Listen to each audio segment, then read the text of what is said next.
नमस्कार शेतकरी बंधूंनो, स्वागत आहे आपले समृद्ध शेतकरी या यूट्यूब चॅनलमध्ये. आपण जर चॅनलला नवीन असाल तर चॅनलला सबस्क्राईब करा व शेतीविषयक सर्व व्हिडिओ बघण्यासाठी शेजारील बेल आयकॉनला प्रेस करा.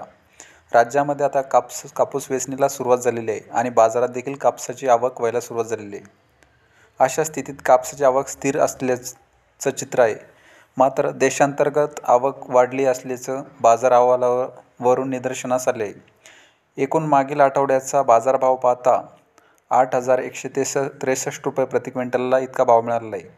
मागील आठवड्याचा बाजारभाव पाहिला असता राजकोट बाजार समितीत 8,163 रुपये प्रति क्विंटल, नागपूर बाजार समितीत 7,900 रुपये प्रति क्विंटल, वर्धा बाजार समितीत 7,960 रुपये प्रति क्विंटल, यवतमाळ बाजारात 7,780 रुपये प्रति क्विंटल, अकोला बाजारात 7,958 रुपये प्रति क्विंटलला दर मिळाला आहे.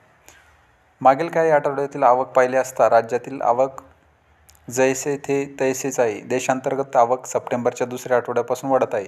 यामध्ये जवळपास 17 ते 18 हजार टन इतकी आवक होऊ लागली आहे.